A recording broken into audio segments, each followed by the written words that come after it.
Heat ledger ఆయన గురించి విన్నప్పుడు అరే అంత క్యారీ చేస్తారా ఒక క్యారెక్టర్ని, ఆయన లాక్ వేసేసుకుని డోర్ వేసుకుని అంతేంటి ఒక యాక్షన్ కట్ మధ్య మనం అది కనీసం స్టేజ్ ప్లే కూడా కాదు, that you have to be in the character throughout the 1.5 hour అలా కూడా కాదు.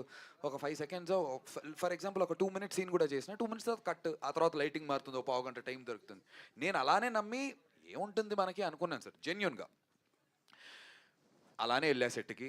వెరీ ఆనెస్ట్గా చెప్తాను సార్, ఫస్ట్ డే నేను షూట్ చేసిన తర్వాత చేస్తున్నాను బాగానే ఉంది అనుకుంటున్నాం సార్. నాకు still remember sir, I want to say this one thing. Day 1 నా ఫస్ట్ షాట్ స్టార్ట్ అయ్యే ముందు మా సాయి అండ్ సాయి దగ్గర ఉన్న మా డిఓపి టీమ్కి, మా లైట్మెన్లకి, మా సౌండ్ చేసేటువంటి బూమ్స్ పట్టుకుని సౌండ్ టీమ్కి, ఆర్ట్ టీమ్కి, ప్రొడక్షన్ ఫుడ్ వండిచ్చే మా ప్రొడక్షన్ టీమ్కి, of course director and direction టీమ్కి అది ఉంటుంది ఆ హక్కు. అందరికీ ఒకటి చెప్పాను సార్, ఇది నా సినిమా, ఇలా ఉంటుంది ఈ క్యారెక్టరైజేషన్. మీరందరూ షార్ట్ జరుగుతున్నప్పుడు ఏదో టైంపాస్ చేసుకుంటూ లైట్ పెట్టేసామని కాకుండా చూడండి అన్న, మీకు ఏమాత్రమైనా వీడు నేను యాక్ట్ చేస్తున్నప్పుడు ఆ కార్తిక్ మిస్ అయ్యాడు, మాకు నందులా అనిపిస్తున్నాడు అంటే డైరెక్టర్ గారి దగ్గరకు వచ్చి సార్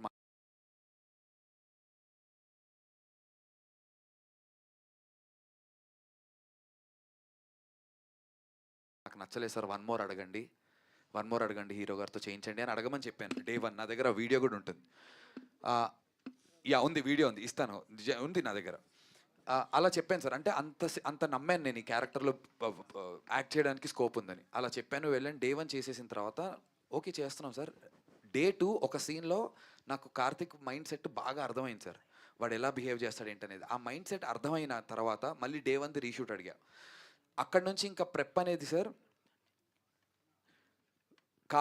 నేను కార్తిక్ అయ్యుంటే ఆ సిచ్యువేషన్లో నేను ఏం చేస్తాను అని చెప్పి చాలా సైలెన్స్ని అడిగి సెట్లో వీళ్ళందరినీ ప్లీజ్ ఒక్క 5 minutes టైం ఇవ్వండి, 10 minutes టైం ఇవ్వండి అని, ఏదో పక్క రూమ్లోకి వెళ్ళి కాదు, ఎక్కడైతే సీన్ చేస్తున్నావో అది నా ఇంటి కింద భావించి, అది నా సోఫా, ఇది నా ఇల్లే అని నేను కార్తిక్లా కూర్చుని నేను సిగరెట్ పట్టుకుని నేను ఇక్కడ కార్తిక్ గడు ఇప్పుడు ఏం చేస్తాడు, నేహ రాకపోతే వాడికి ఎంత షివరింగ్ వస్తుందని చాలా సిన్సియర్గా నేను ఫీల్ అయిన తర్వాత రెడీ అని చెప్పి, ఇంకా రెడీ అయిన తర్వాత అందరు రెడీగా ఉండాలి. నాకు మళ్ళీ నాకు పోతాడేమో అని భయం.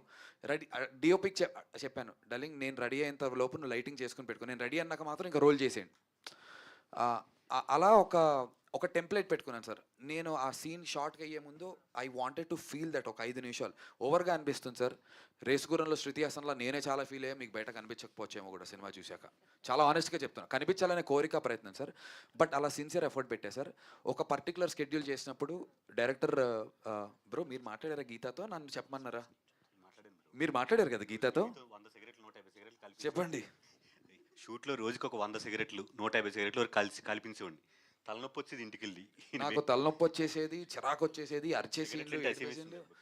సిగరెట్లు అంటే ఆబ్వియస్లీ ముందు నుంచి ఈ నరాలు ఇవన్నీ ఇలా ఉబ్బిపోయి ఇలా ఉండేవి సార్. సో ఇంటికి వెళ్ళిన తర్వాత నాకు నేను గీతా గారితో మాట్లాడి, ఈ షెడ్యూల్ జరిగినంతసేపు మా హీరో ఏమన్నా కొంచెం ఇంట్లో విలన్లా నటిస్తే మీరు దయచేసి ఏమనుకోకండి అమ్మా, మనోడు క్యారెక్టర్లో ఉన్నట్టున్నాడు అని చెప్పాడు. నేను ఇంటికి వెళ్ళిన తర్వాత ఏ క్యారెక్టర్ కూడా నేను క్యారీ అవ్వలేదు సార్. బట్ ఈ సినిమా జరిగినంత వరకు ఒక పెద్ద షెడ్యూల్స్ 2 మాత్రం గీత మేడ్ ష్యూర్. అంటే నేను ఏదో ఇంటికి వెళ్ళి బిహేవ్ చేసి గీత ఎక్కడున్నావు రా ఏంటి అలాగే ఏం చేస్తానని కాదు సార్. బట్ జస్ట్ రూమ్లోకి వెళ్ళి నేను ఇంకా తలిపేసుకునేవాడిని. నేనేదో బిహేవ్ చేస్తానని కాదు, నాకు హెడ్ స్పేస్ చాలా హెవీగా అయిపోయేది సార్. అంటే అలిసిపోయి గురకపెట్టి పడుకుని అలా పడిపోయేవాడిని అసలు. నాకు అంటే పొద్దు నుంచి కార్తీక్లా ఉండి ఉండి ఉండి నాకు 3-4 గంటలు దాన్ని చేసి అప్పుడు అన్వైండ్ అయ్యి అప్పుడు పడుకునేవాడిని. సో ఇంతలో పిల్లలు వచ్చి ఆడుకుని నేను ఏదన్నా అంటే ఆ స్పేస్లో లేను. రూమ్లోకి వెళ్ళాను, భోజనం చేస్తాము, నేను ఒక్కడనే కూర్చొని ఏదో రీల్స్ చూసుకోవటం ఏవో చూసుకొని ఆ తర్వాత అలా ఆ స్కెడ్యూల్ వరకు. కొన్ని స్కెడ్యూల్స్ వేరే నార్మల్గా చేశాను. ఓవర్గా అనిపిస్తే దయచేసి ఆడియన్స్ నన్ను ట్రోల్ చేయకండి. నా ఎఫర్ట్ నేను పెట్టింది జెన్యూన్గా చెప్తున్నాను sir, because you was so Ravi character కోసం సార్.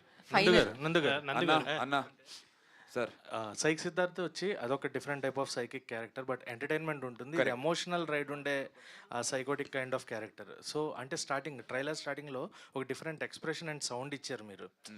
అది అంటే దాంతోనే మీ క్యారెక్టర్ని ఎక్స్ప్లోర్ చేసుకోవచ్చు ఎలా ఉండబోతుంది అని. సో ఆ క్యారెక్టర్‌కి అంటే ఆ పర్టిక్యులర్ సీన్‌కి వాట్ వాస్ యువర్ ఛాలెంజ్? అంటే చాలా టిపికల్ ఎక్స్‌ప్రెషన్ అది కంప్లీట్‌గా. ఆ పర్టికులర్ బొమ్మ సీన్ కదా, అది అన్నిటికన్నా టైం తీసుకొని చేసినటువంటి సీన్ కూడా అదే. ఇక్కడ ఎడిట్ పడింది, సినిమాలో అది సింగిల్ షాట్ ఉంటుంది. అంటే హీరో మీద ఓపెన్ చేస్తే బొమ్మ రివీల్ అవ్వదు, ట్రైలర్లో లాగే మధ్యలో కట్లుండవు.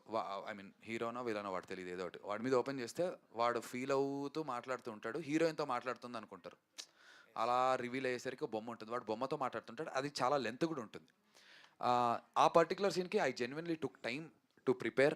లైటింగ్ అన్ని చేసుకున్న తర్వాత కూడా ఇంకో పావు గంట అడిగి కూడా ప్రతి ఆ ఎమోషన్ని ఓన్ చేసుకుని, ఆ, బొమ్మలో నేహాని చూసుకుని నేను నేహాతోనే మాట్లాడుతున్నాను అని చెప్పి చాలా సిన్సియర్గా బలంగా నమ్మి, నాకు నమ్మకం వచ్చాక చేశాను సార్. అది చేస్తున్నప్పుడు ఇలా ఎక్స్ప్రెషన్ ఇవ్వాలి, ఇలా చేయాలి, కన్ను కొంచెంసేపు ఇలా ఆర్పాలి, ఇలాంటి ఈ క్యాలిక్యులేషన్ లేదు, ఫీల్ అవ్వాలి.